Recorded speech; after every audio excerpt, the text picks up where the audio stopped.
Theater was her life.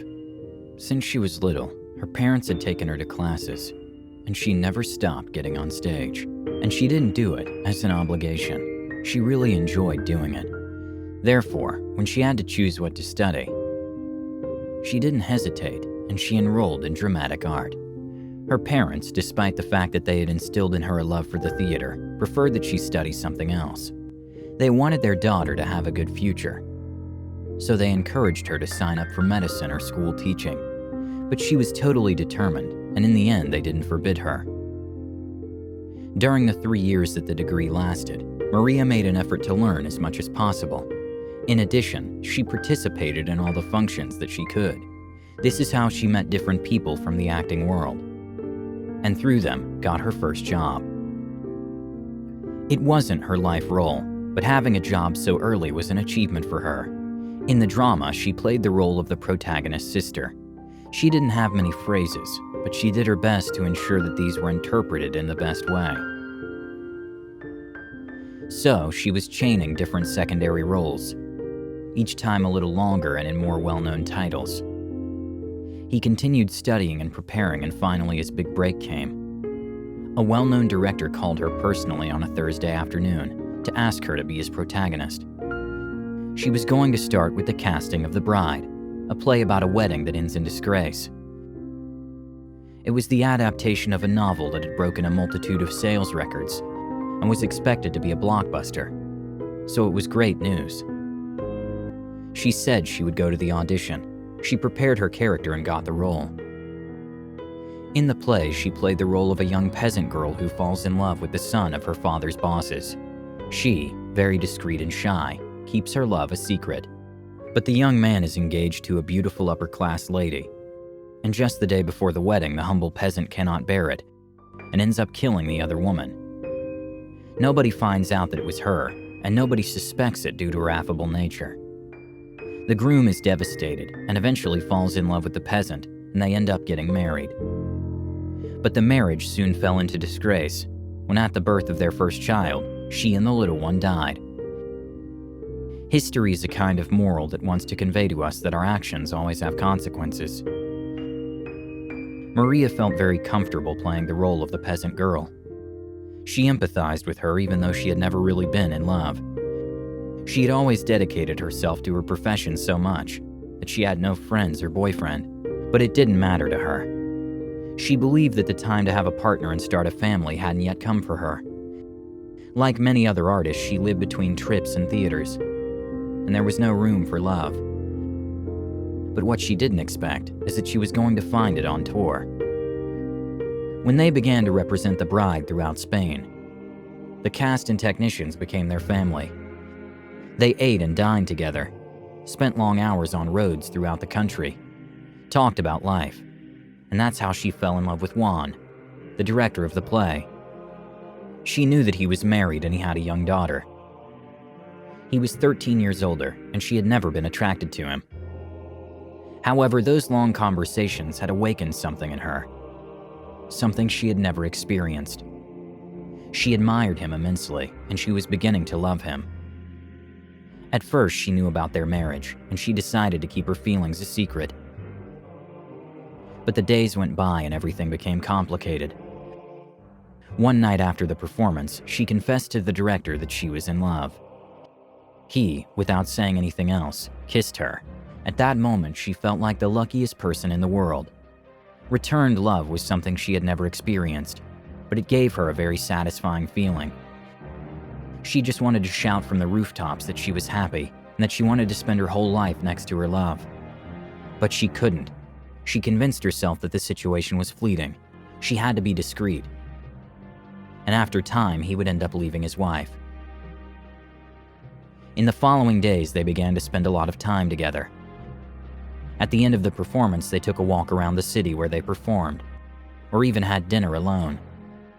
They never were overly affectionate in public. They didn't tell anyone what was between them. But the other members of the company knew what was going on. In the end, they were a big family, and something like that was difficult to hide. Most members didn't want to antagonize the director or get in trouble, so they kept the secret.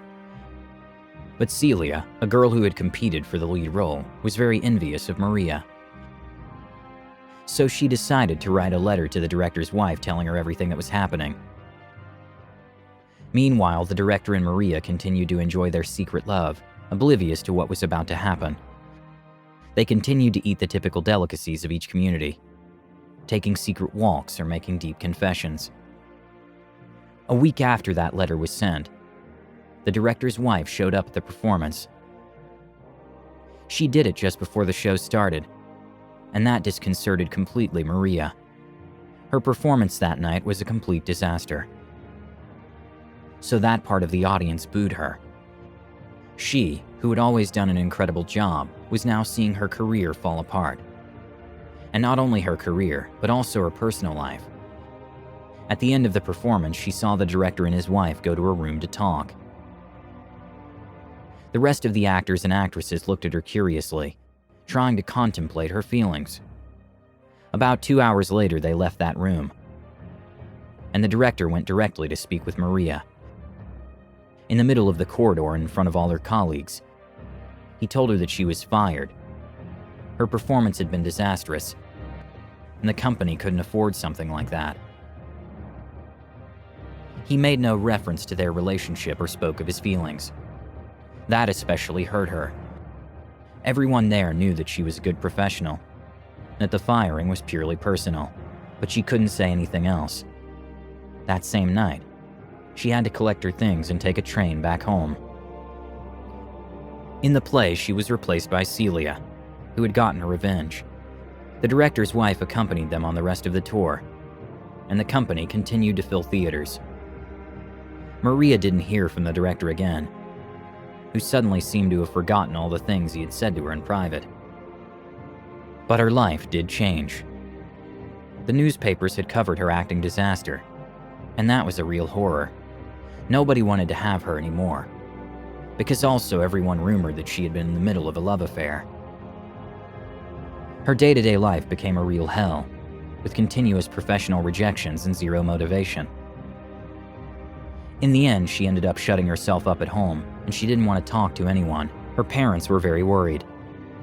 They tried to cheer her up and get her to tell them what happened. But there was no way. She just wanted to sleep and not be disturbed by anyone. Months passed, and the bride's tour ended. The newspapers reported the wide success achieved by the play, and the good recommendations that it gave to the participating actors. But there was a journalist who wrote a chronicle talking about Maria. In it, there were phrases such as "the real girlfriend is Maria Sanchez," who ruined a brilliant career for the love of an egomaniacal and unfaithful director. Or, if the young woman had rejected him, she would be as lost as she is now, because he wouldn't let her triumph. That fact made her see the light. She had to fight for what she wanted. She couldn't allow a man like that to ruin her career. All the love that one day she had felt for him had been transformed into hatred, and she only wanted to destroy him. But she couldn't find the way. To begin with, she decided to contact the author of that article. She wanted to know how he had gathered that information, and why he was doing such a tough article against one of the most powerful directors in the country. That was not complicated. She approached the newspaper delegation, and there they gave her his address. That same day they had lunch, and the journalist told her that the director had done the same with several actresses. It was his process. That pissed off Maria more, who at some point in their relationship she felt special, but clearly wasn't. She was just one more. And then she decided to find all the others. With the help of the journalist, she found every one of them. Many of them were in deep depression. Others had rebuilt their lives, but all shared a feeling: hatred for the director. Maria told them that she wanted revenge. She wanted to finish him. Most women joined her and gave her their full support. Only a few were afraid to confront him and said no. They formed a real army. They were 20 women determined to sink a single man. And how were they going to do it? They were all actresses, so they created a play and called it The Brides. In it, they staged the pain that the director had caused them. With the help of several journalists, they broadcast the premiere and got a theater. All of them kept their anonymity, which in the end served as an inviting. They sent invitations to the entire cultural society, including the director they hated so much and his wife. They tried hard and managed to make a product that, in addition to being of quality, showed their truth. The theater was packed. Word had spread that behind that performance was an important French director, something that was completely false, but that served them as a claim. The play began, and the first to go on stage was precisely Maria. As soon as they saw her, a general sigh was heard from the audience. And the director, who couldn't get up and leave either, shrugged in his seat. The actresses were dating, and they all shared a kind of dramatic monologue. The audience was completely immersed in the play, drawn by the plot. Everyone except the director, who, as he was seeing familiar faces, knew that the thing was going to end fatally. When the play was about to end, all the actresses came out on stage and held their hands. Maria took a step forward and began with the final speech. This is an autobiographical work. It tells our story with the same person. A person who destroyed our lives and continues to enjoy a good reputation, work, and money. There you have it. Now you can applaud him if you want. And a powerful cannon of light illuminated the director's chair. Everyone in the audience turned in his direction and began to whisper. He, completely embarrassed, got up and ran out of the room. On stage, 20 women dressed as bridal gowns and their dresses completely stained with red ink began to applaud. It was their victory. The audience, excited by what had just happened, stood up and applauded as well. All except the director's wife, who ran after her husband. When the applause died down, a terrible roar was heard outside. Many people came out to see what was happening. The scene they encountered was absolutely terrifying. The director's wife was holding a huge iron pipe. She was completely stained with blood and sitting on top of her husband's body. He was completely unrecognizable. The blow she had given him had split open his skull. It was difficult to understand how she had been able to do such a thing, unless he hadn't tried to defend himself. The brides went outside and saw how their play had made more sense than ever. And they had only done one thing: theater.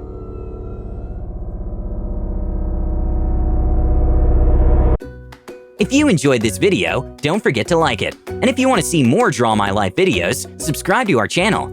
See you on the next episode.